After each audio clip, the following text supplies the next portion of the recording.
जो है क्यों डिस्कस कर रहे हो स्त्री पुरुष का और चित्रण बता रहे हो, है ना, कि लड़का लड़की राहुल राहुल ये सब बता रहे हो। तो अगर आपकी धार्मिक भावना किसी को ठेस पहुंचा हो तो हमारा उद्देश्य वो नहीं था। एक्चुअली क्या है, जो प्रभुपाद आश्रय है ये यूथ चैनल है। अगर आपने हमारे इंस्टाग्राम का बायो पढ़ा होगा या हमारे अगर वेबसाइट वगैरह ये सब हमारे इंस्टाग्राम वगैरह चेक करोगे पूरे सोशल मीडिया हैंडल्स, तो ये प्रभुपाद आश्रय it's basically youth focused channel है पूरा, जिसमें कि यूथ को लेकर के हम चलते हैं और यूथ को कल्चर करने का प्रयास करते हैं। ठीक है, हालांकि इसमें यूथ के साथ साथ कुछ एजेड भी आ जाते हैं, वो हमारी गलती नहीं है, वो इंस्टाग्राम और फेसबुक का एल्गोरिदम ऐसा है कि जब मीटा पे ऐड चलाते हैं तो वो ऑटोमेटिकली अलग लोगों को भी ले लेता है। हालांकि उसमें एज लिमिट सेट कर रखी है हमने 18 से 30, लेकिन 18 से 30 लिमिट सेट करने के बावजूद भी वो ज़्यादा एक्सपेंड कर देते हैं।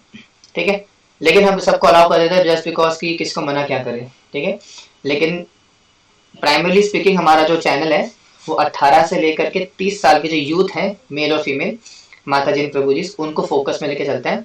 क्योंकि मैं भी यूथ हूँ, मैं भी इस्कॉन यूथ फोरम से, पंजाबी बाग हमारा टेम्पल से IWF का मेंबर हूँ मैं, और हमारा जो प्रीचिंग का जो टारगेट ऑडियंस है वो यूथ रहती है। ठीक है, तो यूथ टारगेट ऑडियंस होने के कारण जो है हमारा इस प्रकार की थोड़ी लैंग्वेज रहती है कभी कभार, लेकिन वो आप थोड़ा प्रयास करेंगे थोड़ा ना रखने की, और बस समझाने के लिए ऐसा बोला। अपना माइक्रोफोन ऑफ करिए, आप कौन है प्लीज। अभी मैंने समझाया था ना आपको, माइक्रोफोन अपना ऑफ रखिएगा। प्रभु जी, चिराग शर्मा बात कर रहा हूँ। मैं सिर्फ इतना कहना चाहता हूँ, कुछ भी अच्छा बुरा नहीं है, लेकिन आप ये है कि टीचर को हमेशा वैसे ही समझाना चाहिए स्टूडेंट को जो भी ट्रेंडिंग हो, जो भी ट्रेंड में चल रहा हो। आपने कुछ ऐसा गलत नहीं बोला, हाँ वो ट्रेंडिंग में ही था। तो जैसा बच्चे को जिस भावना से वो समझना चाहते हैं और उसी भावना से अगर समझाओगे तो इजीली आ जाता है। अदरवाइज क्या होता है कि आप अगर आप 1947 से पहले वाली चीजें बोलोगे, अभी ये जनरेशन का टाइम है, तो वो कहीं ना कहीं डिस्कनेक्ट रहेगा वो। हाँ, इसीलिए वो यूथ सेंट्रिक इसलिए बोला गया क्योंकि प्रभुपाद आश्रय यूथ सेंट्रिक ही है, तो उस हिसाब से दिया गया था। लेकिन हाँ, आप सब कुछ ठीक है, सब कुछ नहीं है, तो हम जैसे बताएंगे, मतलब ऐसा नहीं कि मतलब बिल्कुल ही बोरिंग करा देंगे क्लास को, लेकिन हम ज्यादा टॉपिक से भटेंगे ही नहीं और समझाने के लिए प्रयास है। ठीक है, तो यहाँ तक समझ में आती है बात, ठीक है सभी को, कि किस प्रकार से जो है क्या क्या कहानी थी। अब यहाँ से क्या कर रहे हैं दुर्योधन, यहाँ से कर रहे हैं वो कंपैरिजन स्टार्ट करे, बहुत ही इंपॉर्टेंट कंपैरिजन है भीष्म पितामह और भीमसेन के ऊपर, और इसके अंदर कई सारे पॉइंट्स आएंगे जो भी डिस्कस करेंगे। ठीक है, तो अपनी भगवत गीता अगर आपके पास है तो खोल सकते हो, नहीं तो सामने देख सकते हो। और मैं आज कैसे रखूंगा, हिंदी इंग्लिश का मिक्स रहेगा।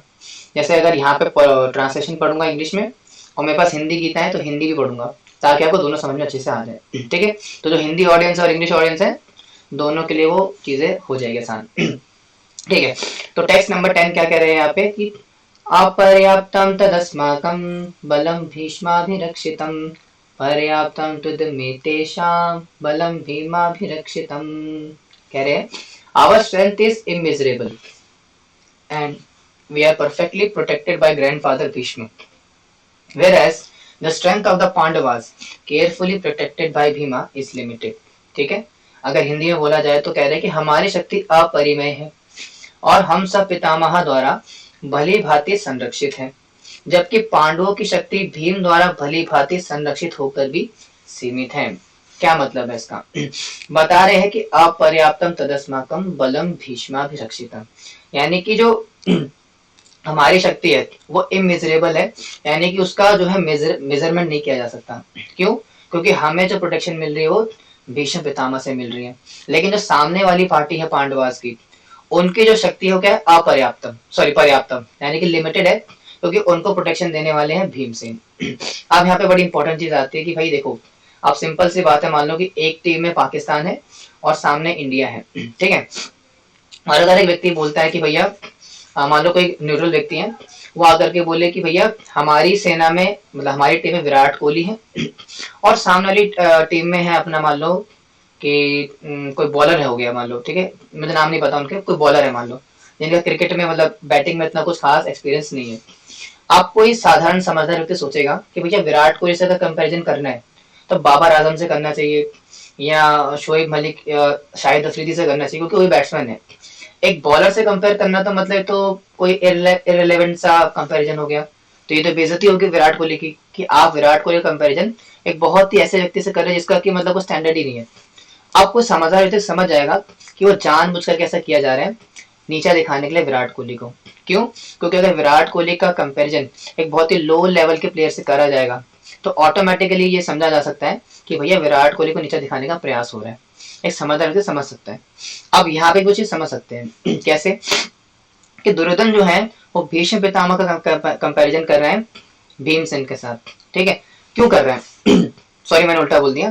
तो विराट कोहली का नहीं, वो सॉरी वो बॉलर के डिसरिस्पेक्ट है, क्योंकि बॉलर का और विराट कोहली का दोनों के ऐसे बेसिकली दोनों के डिसरिस्पेक्ट है कि विराट कोहली का स्टैंडर्ड वो बॉलर का नहीं है और बॉलर का स्टैंडर्ड विराट कोहली के साथ नहीं है। तो बहुत ही कहते हैं ना अटपटा सा कंपैरिजन होगा और एक साधारण व्यक्ति समझ सकता है कि या तो वो विराट कोहली से द्वेष करता है या फिर वो बॉलर से द्वेष करता है।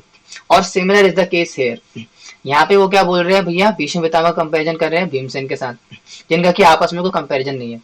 अब क्यों कंपैरिजन नहीं है? बड़ा इंटरेस्टिंग है, क्योंकि भीमसेन जी जो है वो बहुत बलशाली है मानते हैं, उनमें 1000 हाथियों का बल है, वी नो, हम इसको एडमिट करते हैं।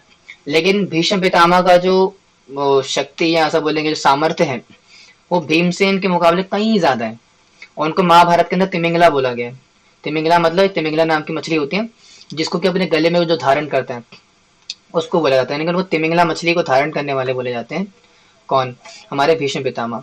तो उनका बल इतना ज्यादा है, यहाँ तक कि कुछ आचार्य बताते हैं और काफी सीनियर वैष्णव से सुना हुआ है कि भीष्म पितामह वॉज अलोन क्या बोलेंगे कैपेबल, वो अकेले सामर्थ्य से पूरी पांडवों की सेना को समाप्त करने के लिए अलॉन्ग विद द कौरवास। अगर कौरवों को और पांडवों को दोनों को एक तरफ रख देते सारी सेना के साथ और अकेले एक तरफ से भीष्म पितामह होते तो भी आराम से भीष्म पितामह जीत जाते। भीष्म पितामह इतने ज्यादा शक्तिशाली हैं। तो इतने शक्तिशाली व्यक्ति का कंपैरिजन करना एक कम शक्तिशाली व्यक्ति, मैं ऐसा नहीं कोई मतलब कोई वैसा अपराध है, बताने के लिए है। एक भीष्म पितामह का कंपैरिजन भीमसेन से करना ये बहुत ही इररिलेवेंट सा था, क्योंकि भीष्म पितामह तो पहली बात तो पितामह है, उम्र में बड़े हैं और मिलिट्री साइंस में अलग है, और भीष्म पितामह का जो बल है वो भीमसेन से कहीं मतलब कंपैरिजन ही नहीं कर सकते। अब इतना ज्यादा है, मतलब जमीन और आसमान का अंतर है, इतना बड़ा अंतर होगा दोनों के बल के अंदर। आप एक साधारण व्यक्ति समझ सकता है कि अगर दुर्योधन है वो भीमसेन का कंपैरिजन भीष्म पितामह से कर रहे हैं, इसका मतलब है दोनों में से किसी एक को नीचा दिखाना चाहते हैं। और किसको दिखाना चाह रहे हैं? बड़ा साफ है, वह भीमसेन को। क्यों दिखाना चाह रहे हैं? क्योंकि वे जानते हैं कि मतलब बचपन में क्या था, भीमसेन ने क्या करे थे, बहुत ज्यादा इनके साथ छेड़ाखानी और शरारतें करी थी। हम सब जानते हैं, आपने देखा होगा महाभारत के अंदर कि किस प्रकार से भीमसेन के स्वभाव के कारण दुर्योधन हमेशा उनसे नाराज रहते थे और हमेशा जो है उनको कहते हैं ना छेड़ते रहते थे भीमसेन। और इसी वजह से यहाँ पे उनको नीचा दिखाने का प्रयास है कि एक ऐसे व्यक्ति से कंपैरिजन करना जिनसे उनको कंपैरिजन है ही नहीं। अरे भाई कर्ण से कर लेते, अश्वत्थामा से कर लेते और जो बाकी सोल्जर्स है उनसे कर सकते थे, फिर भी समझ में आता। लेकिन भीष्म पितामह से करना ये बिल्कुल भी रेलेवेंट नहीं था। अगर आप परपट पढ़ेंगे प्रभुपाद तो उसमें प्रभुपाद बता रहे हैं। और इसी वजह से समझ में आता है कि कितने ज्यादा ईर्ष्यालु हैं भीमसेन से, कि जानबूझ करके वो कंपैरिजन करे भीष्म पितामह से, ताकि उनकी ऐसा अगर थोड़ा कठोर शब्दों में बोले तो औकात, ऐसा बोलते हैं ना औकात दिखाने के लिए, तो इस प्रकार से औकात दिखाने के लिए काइंड ऑफ बता रहे हैं, कंपैरिजन कर रहे हैं दुर्योधन भीमसेन का भीष्म पितामह के साथ।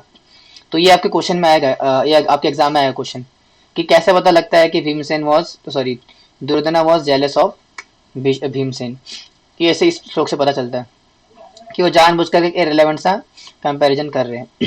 ठीक है, और अब आगे क्या कह रहे हैं इसी वर्ष के नेक्स्ट वर्ष के अंदर, कह रहे हैं कि अयनेषु च सर्वेषु यथा भागमस्थिता भीष्मावाभिरक्षन्तु भवन्ता सर्व एव हि। कह रहे हैं all of you must now give full support to grandfather Bhishma as you stand at your respective strategic points of entrance into the phalanx of the army। अगर हिंदी में बोला जाए तो कह रहे हैं कि अतएव सैन्य व्यू में अपने अपने मोर्चों पर खड़े रहकर आप सभी भीष्म पितामह को पूरी तरह सहायता दे। यानी कि क्या बोल रहे हैं, आप दुर्योधन जा चुके हैं, आप बोल रहे हैं भीष्म पितामह, दुर्योधन बोल रहे हैं सारी सेना को, पहले तो ग्लोरीफाई करा भीष्म पितामह को, आप बोल रहे हैं कि आप सब लोग क्या करो, भीष्म पितामह को सहारा दो, भीष्म पितामह को सपोर्ट करो। तो इससे भी क्या समझ में आता है, एक तरह तो आपने भीष्म पितामह को इतना बड़ा बता दिया कि भीमसेन से भी ज्यादा उनको कंपेयर करके बता दिया कि भाई वो तो भीमसेन से भी ज्यादा शक्तिशाली हैं। और दूसरी तरफ आप क्या कर रहे हो, उनको बोल रहे हो कि भैया आप जो बाकी सेना हो ना, आप भीष्म पितामह को सपोर्ट करो। तो ये एक तरीके से क्या हो गया, मतलब कॉन्ट्राडिक्टरी स्टेटमेंट हो गया। जैसे मान लीजिए अगर विराट कोहली हैं, वो खेल रहे हैं और अच्छे स्कोर में बना रहे हैं और अच्छी स्ट्राइक रेट से खेल रहे हो, और एकदम से मान लो चहल आ जाता है, युजवेंद्र चहल, है ना, और नॉन स्ट्राइकर एंड पे होता है, और उतने में मान लो कोई एक व्यक्ति आता है हाँ ब्रेक टाइम होता है ना, तो ब्रेक टाइम में एक व्यक्ति आकर के बोलता है विराट कोहली को, या ऐसे खुल्लम खुल्ला बोलता है कि युजवेंद्र चहल आप ना क्या करो, विराट कोहली को सपोर्ट करो रन रेट को बनाने के लिए। तो ये तो बड़ा ही अजीब सी बात है, मतलब विराट कोहली की बैटिंग स्ट्रेंथ कहाँ पर है, आप इतनी बड़ी बातें बोल रहे थे कि विराट कोहली ऐसे वैसे, और आप क्या बोल रहे हैं, युजवेंद्र चहल को बोल रहे भैया आप सपोर्ट करो उसे। तो उससे क्या समझ में आता है कि मतलब मक्खन लगा रहे हैं, युजवेंद्र चहल को मक्खन लगाने का प्रयास कर रहे हैं। क्यों? क्योंकि युजवेंद्र चहल को अगर मक्खन नहीं लगाएंगे, सारे तारीफ अगर विराट कोहली कर देंगे, तो क्या होगा, युजवेंद्र चहल नाराज हो जाएंगे कि भैया सारे तारीफ तो नहीं के कर रहे, मैं क्यों फिर ऐसा करूं, है ना। तो जानबूझ करके करने का प्रयास कर, फ्लैटरिंग बोलते हैं इसको अंग्रेजी में, फ्लैटरिंग कर रहे हैं, जानबूझ करके फ्लैटरिंग कर रहे हैं किनकी, क्या बोलते बाकी सैनिकों की, ताकि बुरा ना मान जाए, क्योंकि अगर बुरा मान जाएंगे तो फिर लड़ेंगे नहीं, है ना। तो जानबूझ करके फ्लैटरिंग कर रहे हैं, जैसे आपने सुना होगा, करना अक्सर लोग करते हैं फ्लैटरिंग। जैसे मान लीजिए अगर आप किसी पार्टी में गए और आपकी एक सहेली है वो आज बहुत अच्छे से ड्रेस पहन करके आई है, तो आप क्या करते हो, मान लो कि अच्छी नहीं लग रही है, ठीक है, उतनी ब्यूटीफुली उतनी अच्छी नहीं लग रही है, तो हम लोग क्या करते हैं, फ्लैटरिंग करते हैं। जैसे मान लो हमारे बॉयज में क्या होता है, मान लो किसी ने अगर नए जूते खरीदे 250 वाले, हम क्या बोलते हैं, क्या बात है भाई, चमक रहा है यार, जूते वूते लेकर के हैं, और चश्मा लगा कर तो शाहरुख खान लग रहा है एकदम, ये वो है ना, जान बुझ के फ्लैटरिंग करता, भले वो बंदर लग रहा हो लेकिन फ्लैटरिंग करते क्यों, मान लो कुछ काम कराना हो या कुछ वैसी चीजें हो। जैसे हम अपने स्कूल के टाइम की बात करें तो हमें फ्लैटरिंग वगैरह किया करते थे। थोड़ा अगर बताऊं तो हमारे क्लास की कुछ अपना काम निकलवा के लड़कियां थी हमारे क्लास की, तो हम स्पोर्ट्स खेलने के बच्चे थे बहुत सारे, तो पूरा दिन स्पोर्ट्स खेला करते थे, ठीक है। अब स्पोर्ट्स खेलते थे, पढ़ाई में अच्छे थे, लेकिन पढ़ाई वगैरह करते थे, लेकिन जो रिटर्न काम होता है ना, रिटर्न वर्क, होम साइंस का हो गया, आपका जो है सोशल स्टडीज का हो गया, साइंस वगैरह का, रिटर्न वर्क करना में बोर लगता था बहुत लड़कों में होता ही है, पढ़ने को पढ़ लेंगे, सारी फिलोसफी याद कर, सब कुछ कर लेते, लेकिन जो लिखने का काम होता ना, बड़ा बोरिंग लगता है तो हम भी ऐसे थे, तो बड़ा बोरिंग काम था, हमने कहा कौन लिखेगा, क्या लिखना है, तो ग्रंथ पढ़ने। उस टाइम में थोड़ा दिमाग भी अलग चलता था, बोलते ये आइंस्टाइन ने कभी देखा अपनी किताब लिखते हुए, ऐसा आर्ग्यू करते थे। हालांकि पढ़ते अच्छे थे, पढ़ाई में अच्छे थे, लेकिन लिखने का काम पसंद नहीं था। तो क्या करते थे, हमारे पास जो लड़कियां हुआ करती थी, वो भाई बहुत ज्यादा लिखा करती थी, हालांकि पढ़ने में सारी बेकार थे एकदम, पढ़ना लिखना उनसे नहीं होता था, लेकिन लिखने का काम सारा कंप्यूटर था उनका तो हम लोग क्या करते फ्लैटरिंग करते थे। जैसे मान लो कि सुनीता नाम है, कि सुनीता तू तो मेरी प्यारी बहन है, तू तो इतनी अच्छी है, तू तो इतना अच्छा है करती है, सब कुछ फ्लैटरिंग काइंड ऑफ, कि मेरा, और फ्लैटरिंग क्यों कर रहे हैं, ताकि काम करा दे मेरा, ताकि मेरे एसएसटी का काम कर दे, मेरे साइंस का होमवर्क कर दे, फ्लैटरिंग करते थे, है ना। आप सबने भी करी होगी शायद, मुझे नहीं पता, हम तो बहुत करा करते थे, और वो कर भी दिया करती थी। हमारे क्लास की लड़की थोड़ी भोली भाली थी, तो उनको घुमाना आसान था वैसे घुमा करके अपना काम करा लिया करते थे, ठीक है। तो वैसे ही काम करा रहे हैं दुर्योधन, करा रहे हैं फ्लैटरिंग करके अपने सोल्जर्स को, कि भैया ऐसे ऐसे ये है, थोड़ी झूठी तारीफ करके उनको शांत करने का प्रयास कर रहे हैं, ठीक है।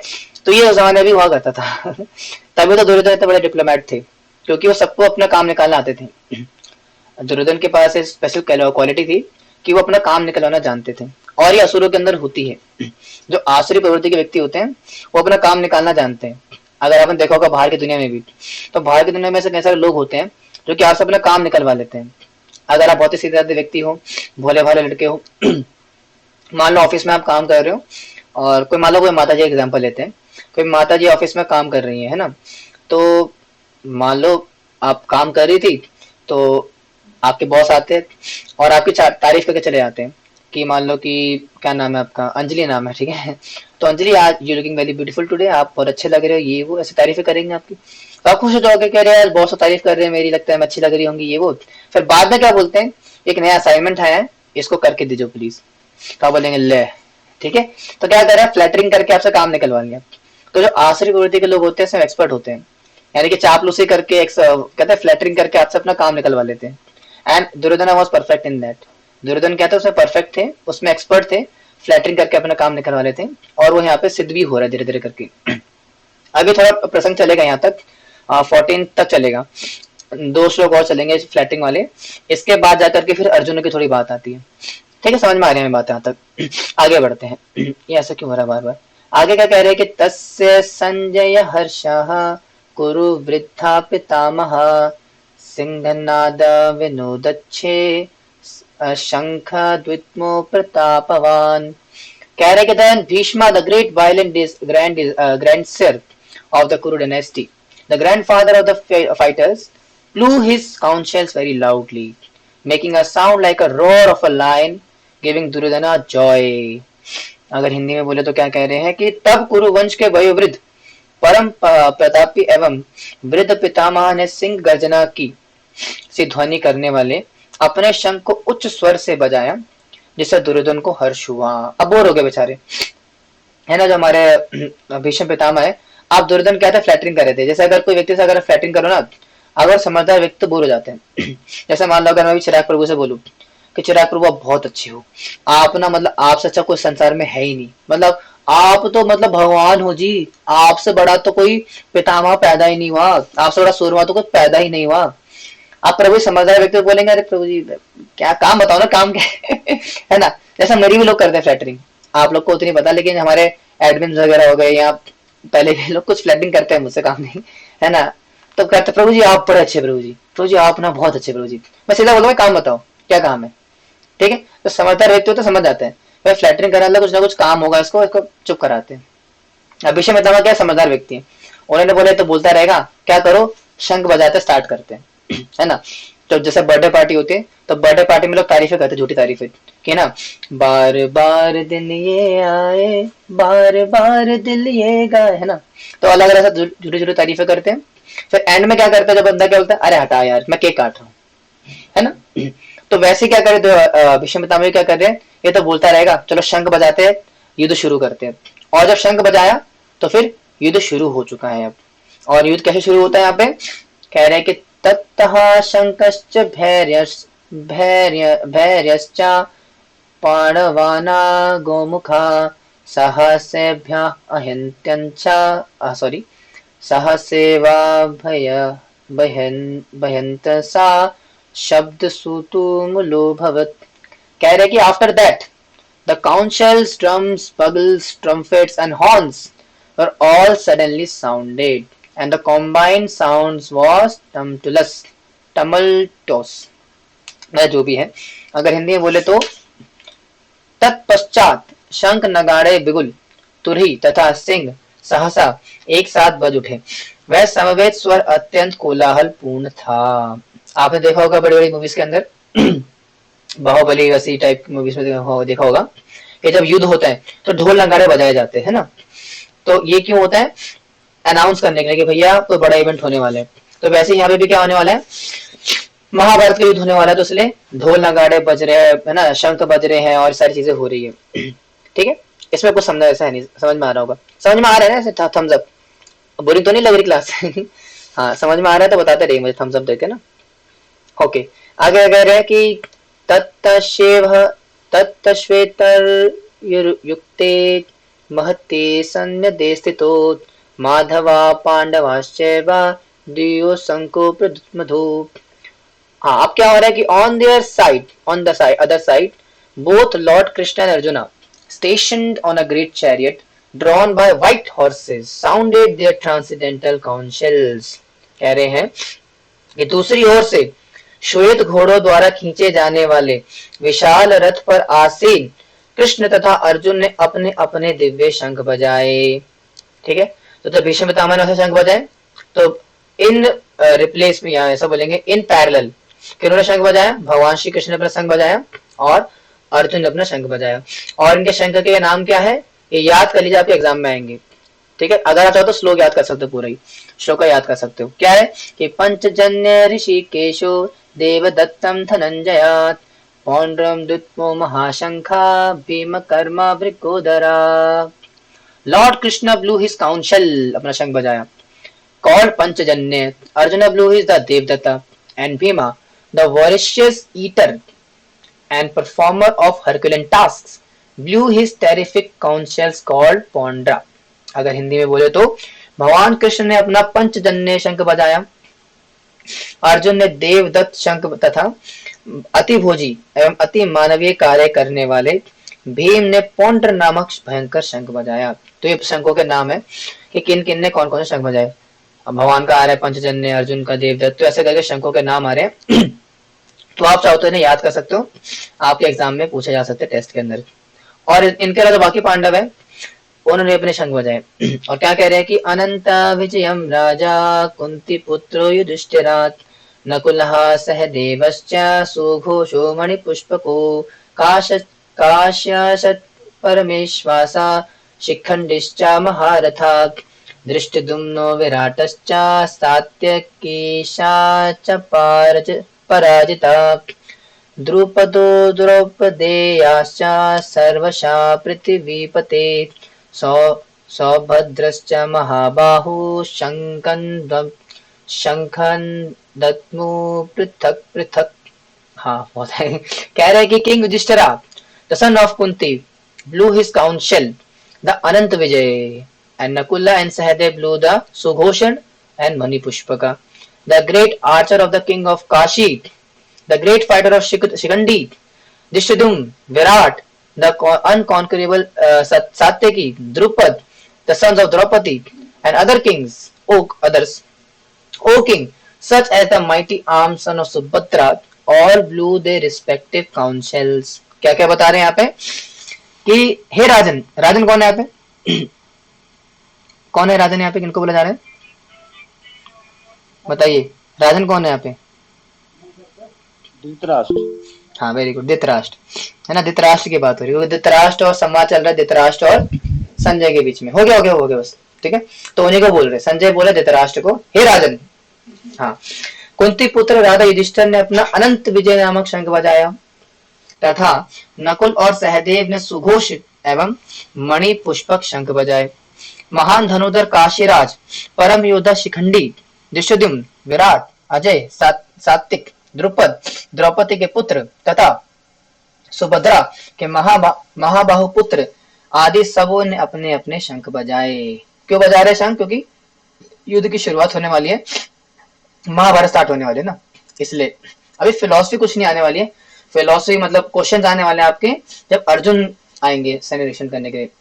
फर्स्ट चैप्टर के अंदर दो सैनिक होते हैं, पहला करते हैं दुर्योधन और दूसरा करते हैं अर्जुन। तो अभी दुर्योधन की हो रहे हैं, अब दुर्योधन के बाद अब अर्जुन की बारी आएगी। ठीक है, आगे बढ़ते हैं। आगे क्या है कि साघोषोधार्त राष्ट्राणम हृदयानि विदारयत् नभश्च पृथ्वीं चैव तुमुलोभयानुनादयन्। कह रहे कि the blowing of these different conch shells become uproarious, vibrating both in the sky and on the earth.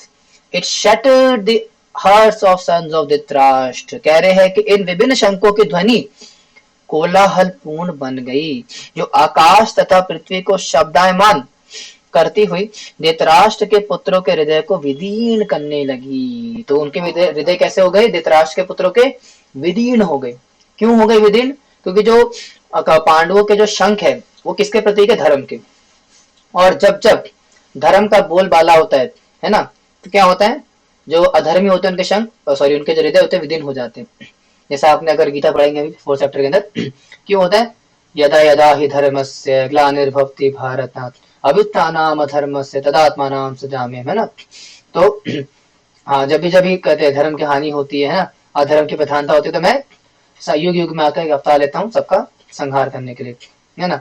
तो भगवान बताते हैं गीता के अंदर ही। तो वैसे ही जो अर्जुन के जो शंख हैं, जब उसकी ध्वनि सुनी और भगवान श्री कृष्ण के शंख की ध्वनि सुनी, तो धृतराष्ट्र के विषय जो कि अधर्म का प्रतीक है, उनके हृदय कैसे हो गए? कोलाहल पूर्ण मच गए और हृदय विदीर्ण हो गए। कोलाहल मच गया और हृदय विदीर्ण हो गया, डर के मारे कांपने लगे। ठीक है, तो इतना बुरा हाल हो रहा है किनका? धृतराष्ट्र के बेटों का, यानी कि कौरवों का। लेकिन इनसे बुरा हाल होने वाला है अभी अर्जुन का। अभी देखेंगे आगे, इंटरेस्टिंग है काफी, कैसे अर्जुन की दुर्दशा होने वाली है। ठीक है, आगे बढ़ते हैं। आई थिंक ये कौन सा मीटर है? नहीं, सेम ही है भी। कह रहे कि अथ व्यवस्थितान् दृष्ट्वा धार्तराष्ट्रान् कपिध्वजा। अब आएगा साइंस ऑफ विक्ट्री, कि अर्जुन की विजय होने वाली है, इसकी क्या क्या लक्षण है। ठीक है, तो आगे इसमें डिस्कस करेंगे अभी। अथ व्यवस्थितान् दृष्ट्वा धार्तराष्ट्रान् कपिध्वजा प्रवर्ते शस्त्र संपाते धनुरुद्यम पांडवा ऋषिकेशं तदा वाक्यम इदमह महीपते। कह रहे हैं कि at that time arjuna the son of Pandu seated in the chariot bearing the flag marked with Hanuman took up his bow and prepared to shoot his arrows. O king, after looking at the sons of Dhritarashtra drawn in military array, Arjuna then spoke to Lord Krishna these words. अब यहाँ से interesting मोड़ आने वाला है। क्या हो रहा है? उस समय हनुमान से अंकित ध्वजा लगित रथ पर आसीन पांडु पुत्र अर्जुन अपना धनुष उठाकर तीर चलाने के लिए उद्युत हुए। हे राजन, धृतराष्ट्र के पुत्रों को व्यूह में खड़ा देखकर अर्जुन ने श्री कृष्ण से ये वचन कहे। अब जब महाभारत का सेटिंग हो गई, सारे उसकी प्लॉट सेट हो गया, तो क्या हुआ? शंख बजा दिए, और शंख बजाने के बाद क्या हुआ? अर्जुन आकर के अपने चैरियट पे बैठे। किस पे बैठे? कौन से चैरियट पे? जिसपे कि हनुमान जी है। उनके फ्लैग के ऊपर कौन है? हनुमान जी। अब हनुमान जी कैसा है, बड़ा इंटरेस्टिंग कहानी है, इसमें नहीं जाएंगे, थोड़ा गीता के फ्लो से टूट जाएंगे हम। लेकिन आपने महाभारत में सुना होगा, टीवी सीरियल्स में देखा होगा, अगर नहीं होगा तो मैं क्लास के अंदर बता दूंगा अगर आपको सुनना चाहते होंगे। लेकिन फिलहाल समझने वाली बात यहाँ पे क्या है कि फ्लैग जो ध्वजा है उसके ऊपर हनुमान जी विराजित हैं। तो पहला साइन ऑफ विक्ट्री क्या है कि हनुमान जी वहां पर है, क्योंकि हनुमान जी रामायण काल में भी थे और भगवान श्री रामचंद्र की सेना में थे। और क्योंकि हनुमान जी भी भगवान रामचंद्र की सेना में थे और राम युद्ध में राम जी की विजय हुई थी, तो इसलिए हनुमान जी की उस समय विजय हुई थी और आज वो अर्जुन के साथ हैं। ये साइन है कि अर्जुन की विजय होने वाली है। लेकिन अभी विजय होने में दूर है, टाइम लगेगा। लेकिन उससे पहले क्या होगा? अर्जुन अब जब अपने रथ पे बैठ चुके हैं, अब भगवान श्री कृष्ण से कुछ कहने वाले हैं। अब आएगा यहाँ से इंटरेस्टिंग मोड, ठीक है?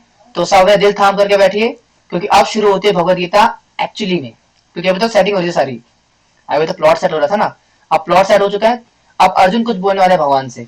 अब क्या बोल रहे हैं? बड़े very important, very very important. तो पहला वर्ष आ रहा है अर्जुन की तरफ से। अर्जुन आचा सेनयोरुभयोर्मध्ये रथं स्थाप्याम उच्चता यावदेतात्रिदिक्षेऽहं योद्धुकामान् व्यवस्थितान् कर्मया सह योध्यां कर्मया सह योद्धायं स्मरणा समुत्तमे। Arjuna said, क्या बोले? O infallible one, please draw my chariot between the two armies so that I may see those present here who desire to fight and with whom I must contend in this great trial of arms। क्या बोल रहे हैं हिंदी में कि अर्जुन ने कहा, हे अच्युत, अच्युत भगवान का नाम है, ठीक है? क्योंकि भगवान श्री कृष्ण अपने भक्तों की रक्षा करने में, उनसे प्रेम देने में कभी चूकते नहीं, इसलिए उनको अच्युत कहा गया है यहाँ पे। कृपया करके, क्या कृपा करनी है? मेरे रथ दोनों सेनाओं के बीच में ले जाएं, जिससे मैं यहाँ उपस्थित युद्ध की अभिलाषा रखने वालों को और शस्त्रों की इस महान परीक्षा में जिनसे मुझे संघर्ष करना है उन्हें देख सकूं। हाँ, अब यहाँ से गाड़ी फंसेगी। तो अर्जुन ने क्या बोला भगवान से कि प्रभु आपने काम करिए, आप क्या करिए, मेरे जो रथ है ना, इसको लेके कहाँ ले जाओ? दोनों सेनाओं के बीच में। सेना योरुभयोर मध्य रथम स्थापम उच्चते, मेरे से रथ को लेकर के जाओ और दोनों सेनाओं के बीच में लाके खड़ा करो। क्यों? क्योंकि मुझे देखना है कि कौन कौन आया है युद्ध करने के लिए, है ना? तो अर्जुन के मन में क्या हो रहा है? जिज्ञासा हो रही है। जैसे मैंने कल एग्जाम्पल दिया था ना, राहुल की बर्थडे पार्टी का, प्रीति के मन में क्या थी? जिज्ञासा थी जानने की कि राहुल की बर्थडे पार्टी में कौन कौन आया है। तो पहले प्रीति के मन में जिज्ञासा आई, यानी कि दुर्योधन के मन में जिज्ञासा आई, और अब सोनिया के मन में, यानी कि अर्जुन के मन में, यानी कि दुर्योधन के मन में जिज्ञासा थी जानने की कि भैया सामने कौन है, तो उनकी जिज्ञासा सामने आ गई और वहां पे खत्म भी हो गई। लेकिन अब यहाँ से अर्जुन की जिज्ञासा आई कि मुझे भी देखना है प्रभु कि सामने कौन कौन आया है लड़ने के लिए, और यहीं पे सारा पंगा स्टार्ट होता है। अच्छा खासा लड़ लेते, है ना? शंख बज चुका था, युद्ध स्टार्ट हो गया था, आराम से अपना युद्ध शुरू करते, महाभारत खत्म कर देते। तो क्या जरूरत थी जा करके देखने की? तो वो जरूरत गीता को प्रकट करने की थी, ठीक है? और वही जरूरत क्या है अभी आगे देखेंगे हम, ठीक है? टेक्स्ट नंबर 23 में क्या कह रहे हैं यहाँ पे कि योत्स्यामानावेक्षाहं या एतत्र समागतात् धार्तराष्ट्रस्य युद्धे प्रिय चिकीर्षवात्. Let me see those who have come here to fight, wishing to please the evil-minded son of Dhritarashtra. Just a second. तो क्या कह रहे हैं यहाँ पे? ओके, तो मुझे उन लोगों को देखने दीजिए जो यहाँ पर धृतराष्ट्र के दुर्बुद्धि पुत्र, कौन है वो? दुर्योधन को प्रसन्न करने की इच्छा से लड़ने के लिए आए हुए हैं. तो क्या बोल रहे हैं अर्जुन कि ना मुझे देखने दो प्रभु, आपके सामने ना, मतलब मेरे सामने कौन आया हुआ है? धृतराष्ट्र के जो इविल माइंडेड कौन है? सॉरी दुर्योधन. जो दुर्योधन के बेटे आए, सॉरी धृतराष्ट्र के जो इविल माइंडेड बेटे आए हुए ना, वो सॉरी इविल माइंडेड बेटा है दुर्योधन, उसके कहने पे जो कौन कौन आए हुए हैं? I want to see those people who have come by the desire of your evil-minded son, sorry, the son of the evil-minded son of Dhritarashtra, Duryodhana. और इन सबको देखने के बाद संजय बोल रहे हैं. अब संजय किनसे बातें कर रहे हैं? धृतराष्ट्र से. हम सब जानते हैं ना. तो संजय क्या कह रहे हैं यहाँ पे? संजय वाचात एवं मुक्तो ऋषिकेशो गुणाकेशेन भारता, सॉरी गलत बोल दिया, एवं मुक्तो ऋषिकेशो गुणाकेशेन भारता सेनयोरुभयोर्मध्ये स्थापित्वा रथ उत्तमम. तो संजय ने बोला, Sanjay said, O descendant of Bharat, having thus been addressed by Arjuna, Lord Krishna drew up the fine chariot in the midst of the armies of both parties. क्या कह रहे हैं? संजय ने कहा, हे भरतवंशी, यानी कि संजय ने धृतराष्ट्र को बोला, अर्जुन द्वारा इस प्रकार संबोधित किए जाने पर भगवान कृष्ण ने दोनों दलों के बीच में उस उत्तम रथ को लाकर खड़ा कर दिया. हम सब है ना, जब भगवान श्री कृष्ण से प्रार्थना करी अर्जुन ने कि आप क्या करो, मेरा रथ लेकर के दोनों सेनाओं के बीच में लेकर के जाओ, और ये अर्जुन ने जब रिक्वेस्ट करी तो भगवान श्री कृष्ण लेकर के गए. और ये बता रहे हैं संजय धृतराष्ट्र को कि ऐसा हो रहा है. यहाँ तो समझ में आ रहा है ना कहानी क्या चल रही है? Thumbs up. समझ में आ रहा है ना? अच्छा लग रहा होगा. अब क्या चल रहा है आगे? Let's see. आगे चल रहा है कि भीष्म द्रोण प्रमुक्ताः सर्वेषां च महिक्षिताम् उवाचा Partha पश्येतान् समावेतान् कुरुनिति. In the presence of Bhishma, Drona and all other chieftains of the world, the Lord said, just behold Partha, all the Kurus assembled here.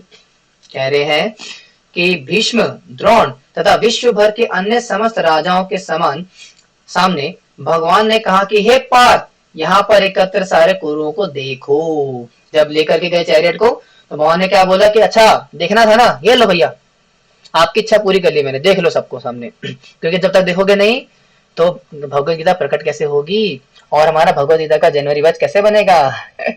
है ना. और आगे क्या कह रहे हैं Arjun?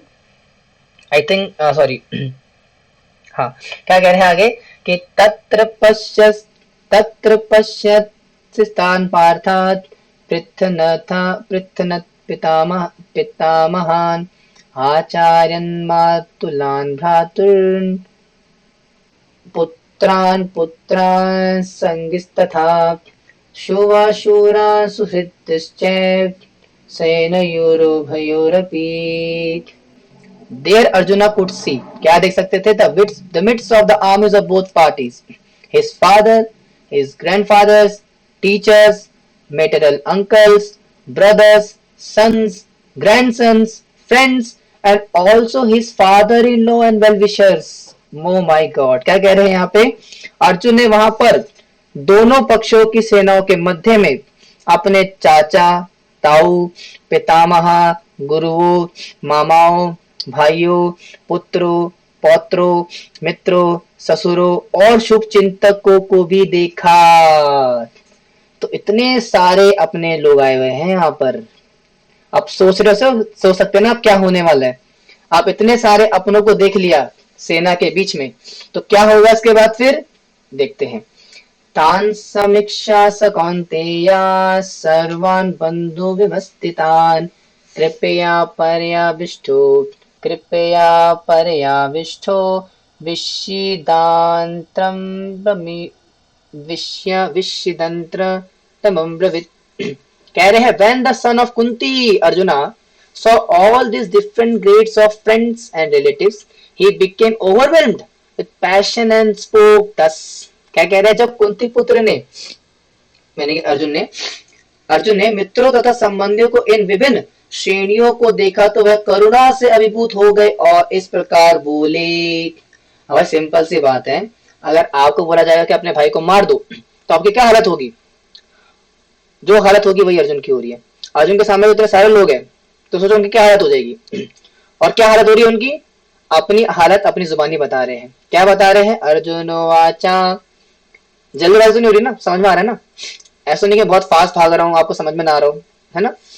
Because I don't want to break the flow, मैं flow नहीं तोड़ना चाह रहा हूँ, इसलिए आपको समझ में आ ही रहा होगा क्योंकि फ्लो में चल रहा है वो। ठीक है, जहां समझ में ना आ रहा रुकना है मुझे। कह रहे अर्जुन वाचा दृष्टिमेवं स्वजनं कृष्णा युयुत्सं समुपस्थितं सिद्धन्ते मम गत्राणि मुखं च परिशुष्यति। Arjuna said, my dear Krishna, seeing my friends and relatives present before me in such a fighting spirit, I feel the limbs of my body quivering and my mouth drying up.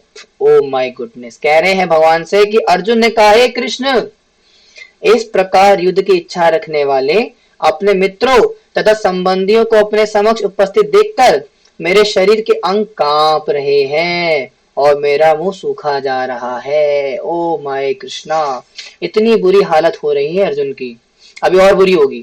ठीक है, क्या कह रहे हैं आगे कि वे पशुच शरीरे में रोम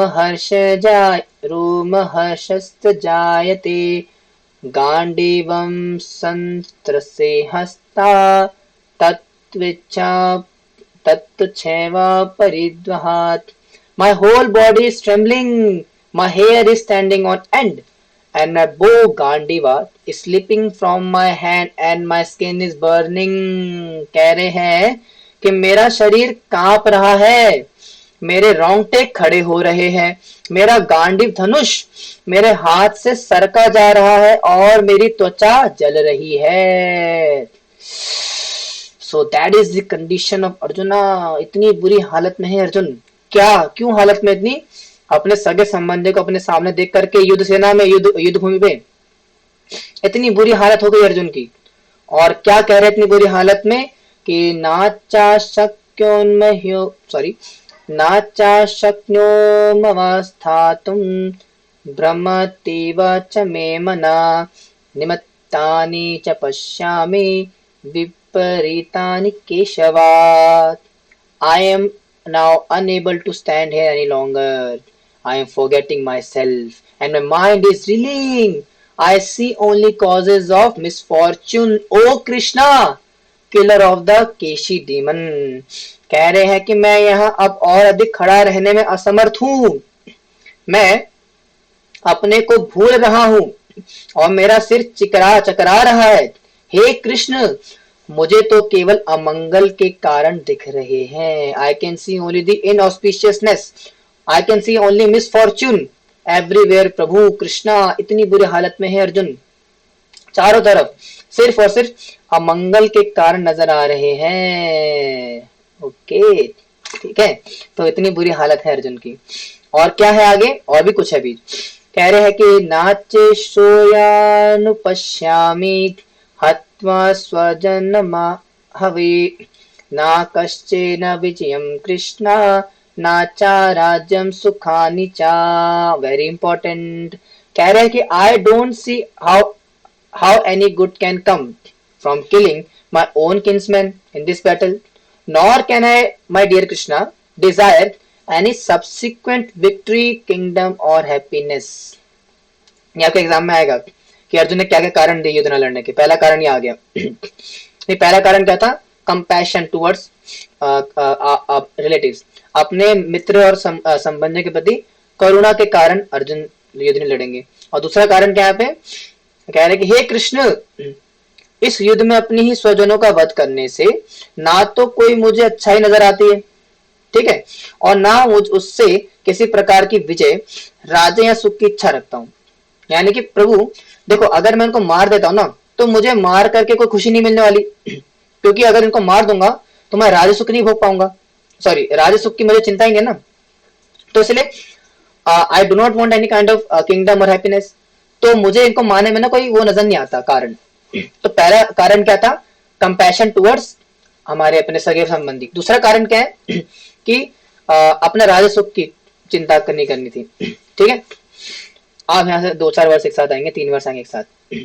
कह रहे हैं यहाँ पे कि किम नो राजेन गोविंदा किम भोगर्जीवितेन वा येषाम् अर्था कांक्षितं नो राज्यं भोग, सॉरी, येषामर्थे कांक्षितं नो राज्यं भोगा सुखानि च ता इमे व्यवस्थिता युद्धे प्राणं सत्तत्मधनानि च आचार्या पितरः पुत्रास्तथ एव च पितामहा मातुला श्वशुरः पौत्राश्रयाला सम्बन्धिनस्तदा एतत्नाहन्तुमिच्छामि घनोऽतपि मधुसूदन अपि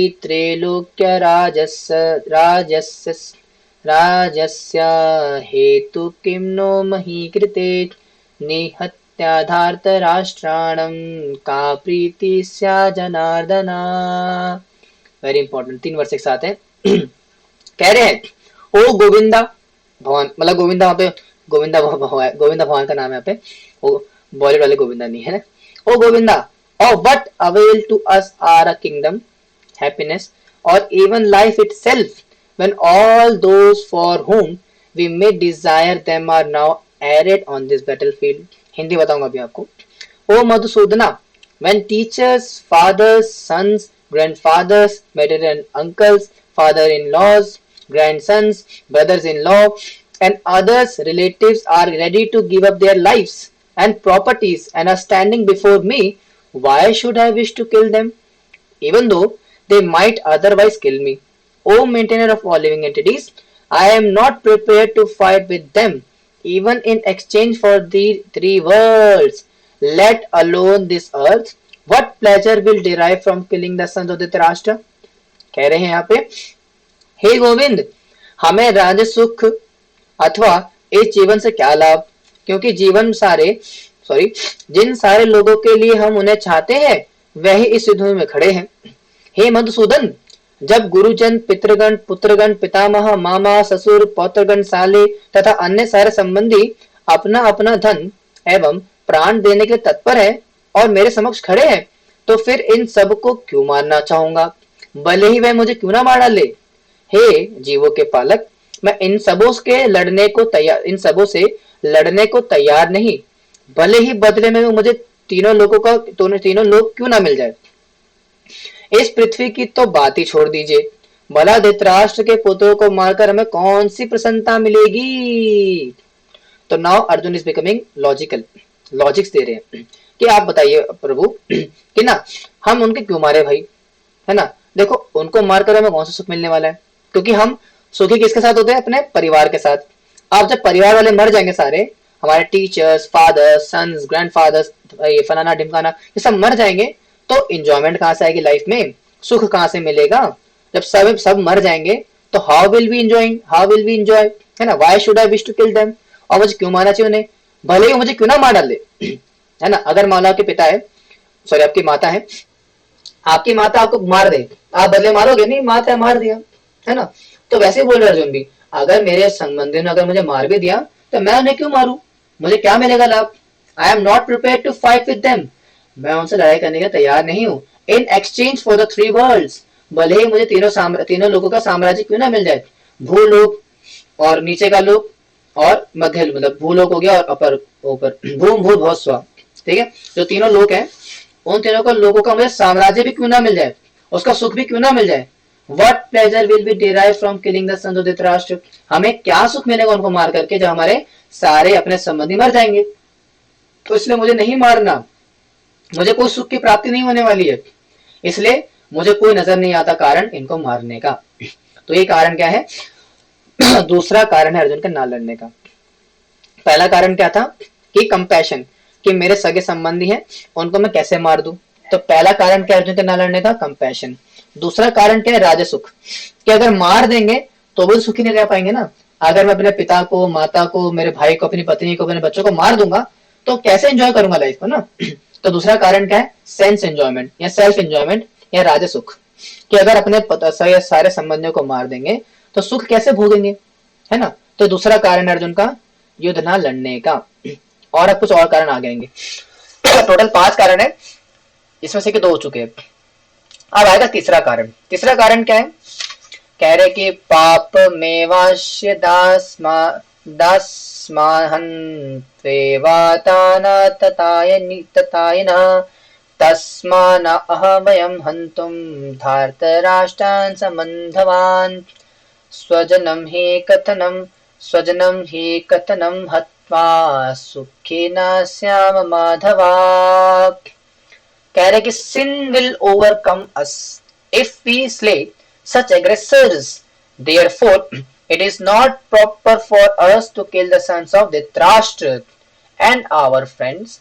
What should we gain, O Krishna, husbands of the goddess of fortune? And how could we be happy by killing our own kinsmen? Very important. कह रहे हैं कि यदि हम इन आतताइयों को वध कर देते हैं तो हम पर पाप चढ़ेगा। अतः यह उचित नहीं होगा कि हम धृतराष्ट्र के पुत्रों तथा उनके मित्रों का वध करें। हे लक्ष्मीपति कृष्ण, इससे हमें क्या लाभ होगा और हमने ही कुटुंबियों को मारकर हम किस प्रकार सुखी रह सकते हैं। ठीक है, तो तीसरा कारण क्या है, पाप का भय। अर्जुन क्या बोल रहे हैं कि अगर मैं आतताइयों को मार दूंगा तो मुझे पाप लगेगा। पहला कारण क्या था, कंपैशन, कि arjuna was not fighting out of compassion, अपने कंपैशन के कारण। ठीक है, अपना माइक ऑफ करिए। अपने संबंधियों के प्रति कंपैशन के कारण अर्जुन क्या थे, युद्ध नहीं लड़ रहे थे। दूसरा कारण क्या था, राजसुख ना भूख पाना, है ना, सेंस एंजॉयमेंट, अपने खुद का एंजॉयमेंट ना ले पाना। अब तीसरा कारण क्या था, पाप का भय, कि अगर मैं इनको मार दूंगा तो पाप लगेगा ना। अगर किसी को अगर जीव हत्या करते हैं तो उसका पाप लगता है, वेद बताते हैं। अगर मैं इनको मार दूंगा तो मुझे पाप लगेगा, है ना, इन आतताइयों को मार दूंगा। तो 8 प्रकार के आतताई होते हैं। मैं एडमिन से रिक्वेस्ट करूंगा, अगर आपको पता तो ग्रुप में डाल दो, नहीं तो मैं खुद ग्रुप में डाल दूंगा। ठीक है, देयर आर 8 टाइप ऑफ एग्रेसर्स। 8 प्रकार के आतताई होते हैं जो कि शास्त्र में दिए हुए, आपको अलग से बता देंगे, कभी डाल देंगे ग्रुप में। ठीक है, फिर आगे तो समझ लीजिए कि अर्जुन क्या बोल रहे हैं कि अगर मैं इनको मार दूंगा तो अपराध लगेगा। आज चैप्टर फिनिश हो जाएगा, ऑलमोस्ट सिर्फ 5 लोग बचे हैं एंड वी आर 7-8 मिनट्स। तो आज ये चैप्टर फिनिश हो जाएगा। कल से फिर हम मंडे से चैप्टर नंबर 2 स्टार्ट करेंगे, जो कि सबसे इंपॉर्टेंट चैप्टर है पूरी भगवद गीता का। पहले बता देता हूँ, भगवद गीता का सार है 2nd चैप्टर, और सबसे ज्यादा कंक्लूसिव और इंपॉर्टेंट चैप्टर है चैप्टर नंबर 2। तो इसलिए do not try to miss it, सबसे इंपॉर्टेंट है। क्या कह रहे हैं यहाँ पे 17, 37, 38 के अंदर कि यद्यपेते न पश्यन्ति लोभात् चेतसा कुलस्य कृतनं दोषं मित्रद्रोह च पातकं कथनं न ज्ञायमेस्याभिः पापादस्मान् विर्तुर्मुक्तुं कुलस्य कृतनं दोषं प्रपश्याद्जनार्दन। चौथा कारण आएगा कि ओ Janardan, although these men their hearts overtaken by greed see no fault in killing one's family or quarreling with friends, why should we, who can see the crime in destroying a family, engage in these acts of sin? कह रहे हैं कि हे जनार्दन, जन का earthen करने वाला जनार्दन, यद्यपि लोभ से अभिभूत चित्त वाले ये लोग अपने परिवार को मारने या अपने मित्रों से द्रोह करने से में कोई द्वेष नहीं दिखते, किंतु हम लोग जो परिवार के विनिष्ट करने में अपराध देख सकते हैं, ऐसे पाप कर्मों में क्यों प्रवृत्त हो। यानी कि अगर कोई व्यक्ति गलत काम कर रहा है तो हम क्यों करें। अगर ये जो लोग हैं सामने जो कि लालच और इन सबसे भरे पड़े हैं, है ना, अगर ये सामने वाले अपने सगे संबंधियों को मारने के लिए तैयार है, लेकिन हम तो समझदार है ना, हम क्यों मारे। तो अर्जुन क्या कर रहे हैं, लॉजिक्स दे रहे हैं कि भैया सामने वाला व्यक्ति अगर गलत काम कर रहा है तो हम गलत काम क्यों करें, है ना। तो ये अर्जुन बता रहे हैं। और क्या बोल रहे हैं, और बोल रहे हैं कि कुलस्य प्रशंति कुल धर्म सनातना धर्म नष्टे कुल कृष्णम धर्मो धर्मोत्याभिभयुक्त ओहो सॉरी चौथा कारण आएगा। कह रहा है कि with the destruction of the dynasty the eternal family tradition is vanquished and thus the reset of the family becomes involved in religion। क्या कह रहे हैं यहाँ पे कि कुल का नाश होने पर सनातन हाँ कुल का नाश होने पर सनातन कुल परंपरा नष्ट हो जाती है और इस तरह शेष कुल भी अधर्म में प्रवृत्त हो जाता है। तो चौथा कारण आया अर्जुन का, क्या है वो है डिस्ट्रक्शन ऑफ द डायनेस्टी।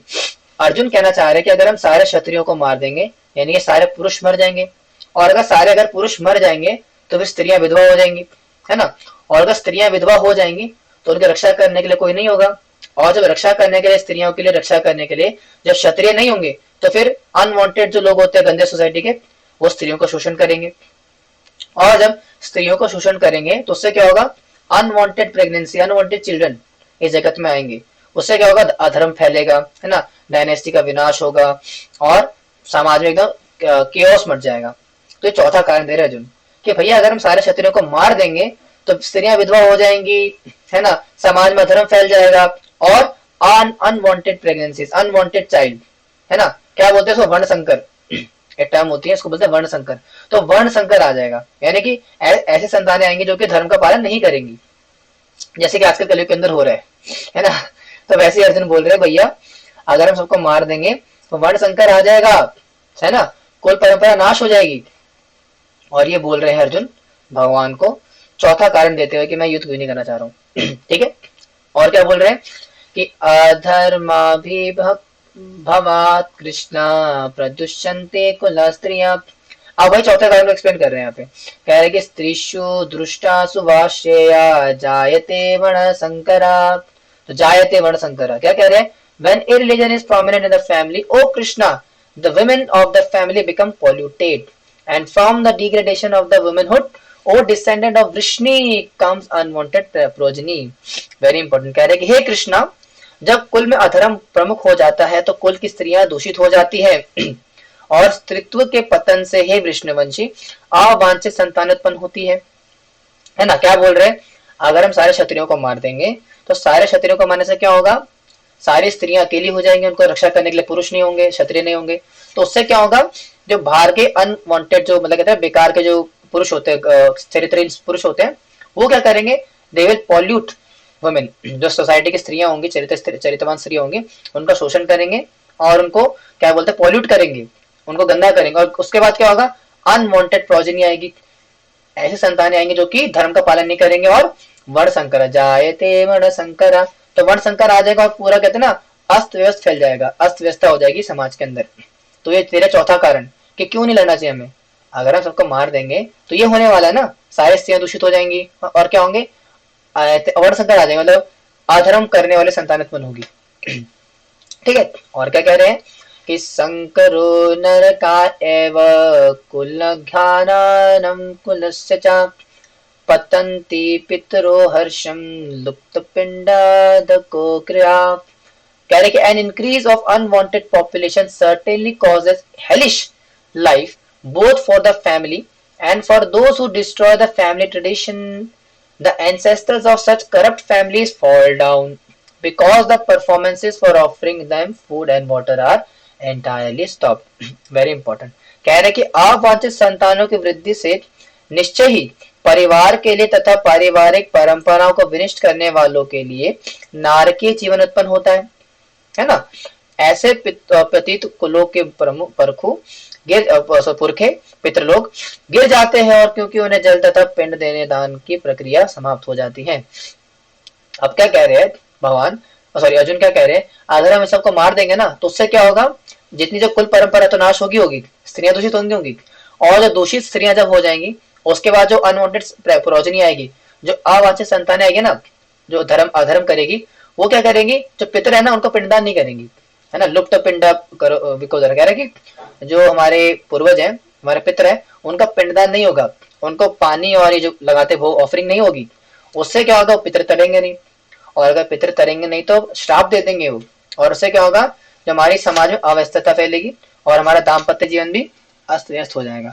तो कितने ही सिस्टमैटिक लॉजिक और कहते हैं ना ज्ञान की बातें अर्जुन बता रहे भगवान को, लेकिन अभी सेकंड चैप्टर के अंदर सारे काटेंगे भगवान उसको। ठीक है, कैसे हम मंडे को डिस्कस करेंगे, इसको फिनिश करेंगे। 2-3 श्लोक रहते हैं, I know it's already up, I will take only 5 minutes more, इसको फिनिश करके आज खत्म करते हैं। ठीक है, तो आगे कह रहे हैं कि दोष रेते कुल घाना वर्ण संकार के उत्साह घंते जाति धर्म कुल धर्म शाश्वता।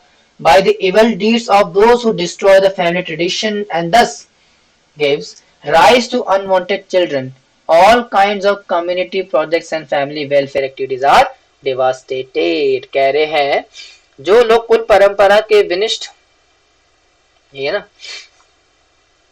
हाँ, जो लोग कुल परंपरा के विनिष्ट करते हैं, इस तरह अवांछित संतानों को जन्म देते हैं, उनके दुष्कर्मों से समस्त प्रकार के सामुदायिक योजनाएं तथा पारिवारिक कल्याण कार्य विनिष्ट हो जाते हैं। भाई सिंपल सी बात है, अगर ऐसे संतान उत्पन्न होगी जो कि अधर्म करेगी तो उससे क्या होगा, डिवास्टेशन, चारों तरफ क्या होगा, अधर्म फैल जाएगा और पूरी दुर्गति हो जाएगी समाज की, जैसे आजकल हो रही है ना। आजकल क्या है, सारी ऐसे अनवांछित संतानें है ना, बिना विवाह के स्त्रियां जो है और पुरुष जो है संग करे दूसरे का, और आपने सुना होगा यूट्यूब पे, मैं ज्यादा नहीं बोलूंगा इसके ऊपर, ऑलरेडी काफी ज्यादा कंट्रोवर्सीज है ना, सुना होगा। तो उससे क्या हो रहा है, यही हो रहा है जो आज हो रहा है समाज के अंदर, और वो अर्जुन तब बोल रहे हैं कि तब होगा जो कि आज हो रहा है। और ये अर्जुन का डर था जो 5000 साल पहले था, वो आज सक्सेसफुल हो रहा है, जो आज हमें देखने को मिल रहे हैं, वही समझा रहे अर्जुन। ठीक है, और क्या कह रहे हैं लास्ट 3 to 4 श्लोकास, 4 श्लोकास कह रहे हैं कि उत्सन्न कुल धर्माणम मनुष्याणाम जनार्दन नरके नियतम वासो भवत्यानुशुष्म। O Krishna, maintainer of the people, I have heard by the disciplic succession that those whose family traditions are destroyed dwell in hell। कह रहे हैं कि हे प्रजापालक कृष्ण, मैंने गुरु परंपरा से सुना है कि जो लोग कुल धर्म का विनाश करते हैं वे सदैव नरक में वास करते हैं। यानी कि अगर आपने कुल परंपरा का विनाश कर दिया और कुल परंपरा को नहीं माना, अपने फैमिली ट्रेडिशंस को एक्सेप्ट नहीं करा, then you will reside in hell as stated by Arjuna in this verse। Arjun कह रहे हैं कि जो कुल परंपरा को स्वीकार नहीं करते, उनका कहना नहीं मानते, उनके हिसाब से नहीं चलते, उनका विनाश करते हैं, ऐसे लोग क्या कहते हैं, कहाँ ड्वेल करते हैं, हेल में जा करके। ठीक है जी, ये मैं नहीं कह रहा हूँ, अर्जुन कह रहे हैं। और क्या कह रहे हैं कि हाँ, अहो बत महत पापम कर्तु व्यवस्थिता वयम यद्रज्जा सुख लोभेन हन्तु स्वजन्म तथा। Alas, how strange is that we are preparing to commit greatly sinful acts. Driven by the desire to enjoy royal happiness, we are intent on killing our kinsmen। क्या कह रहे हैं अभी, ओ कितने आश्चर्य की बात है कि हम सब जघन्य पाप कर्म करने के लिए उद्गत हो रहे हैं, राज्य सुख भोगने की इच्छा से प्रेरित होकर हम अपने ही संबंधियों को मारने लगे। अर्जुन कितनी खतरनाक बात बोल रहे हैं, कह रहे ये प्रभु क्या कर रहे हैं हम, मतलब अपने खुद की डिजायर को फुलफिल करने के लिए, अपने खुद के राज्य सुख को भोगने के लिए, अपना खुद का साम्राज्य बनाने के लिए अपने ही आदमी को मार रहे हैं। ये कैसा बड़ा पाप करने जा रहे प्रभु हम, ये कितनी गलत बात है। हाउ सिंफुल इज दैट, कितनी बड़ी गलत बात है कि हम अपने खुद के स्वजनों को मारने वाले हैं अपने खुद के राज्य को पाने के लिए।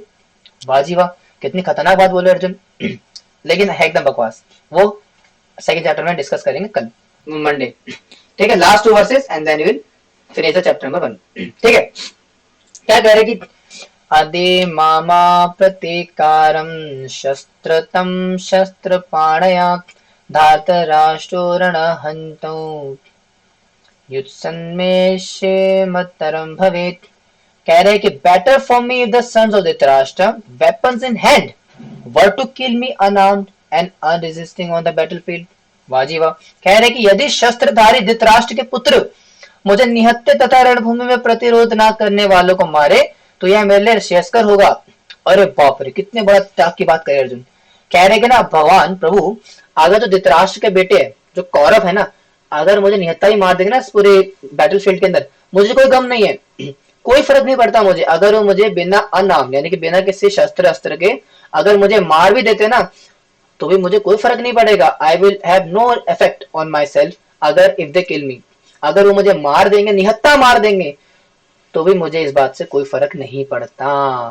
और इतना सारी कहानी होने के बाद, जो कि कुरुक्षेत्र की भूमि में हो गया है ना, इतना सारा तमाशा हुआ, इतना ज्यादा तो पूरा कहते हैं ना सीन हुआ, इस पूरे सीन को देख रहे हैं कौन, संजय देख रहे हैं। और संजय क्या बोल रहे हैं, किनको तो बता रहे हैं, धृतराष्ट्र को बता रहे हैं। और क्या बोल रहे हैं भगवत गीता के पहले अध्याय के आखिरी श्लोक के अंदर, कि संजय वाचा एवं मुक्तार्जुना संख्ये रतोपस्था उपाविशत विसर्ज्य संशरम चापम शोक संविग्न मानसा। Arjuna set sorry Sanjay said sorry Sarjuna Sanjay said Arjuna, having thus spoken on the battlefield, cast aside his bow and arrows and sat down on the chariot, his mind overwhelmed with grief। कह रहे हैं संजय ने कहा, इनको धृतराष्ट्र को बोला कि युद्ध भूमि में इस प्रकार कहकर अर्जुन ने अपना धनुष तथा बाण एक और रख दिया और शोक संतप्त चित्त के रथ के आसन पर बैठ गए। क्या कह रहे हैं यहाँ पे कि अर्जुन ने क्या करा, अपना धनुष और बाण को रखा एक साइड में, और इतनी सारी बातें जब बोली अर्जुन ने, इसके बाद बोल करके अपना धनुष बाण को साइड रखा और शांति से तो नहीं, खैर दुख ग्रीफ, दुख के मारे, चिंता के मारे, परेशानी के मारे क्या हो गया, जा करके बैठ गया अपने रथ के ऊपर। और रथ के ऊपर बैठने के बाद क्या करेंगे वो, that we will be discussing in chapter number 2 and that class will be going on in Monday। हरे कृष्णा, श्रील प्रभुपाद की जय, भगवत गीता की जय, आप सभी भक्तों की जय। तो इसी के साथ हमने आज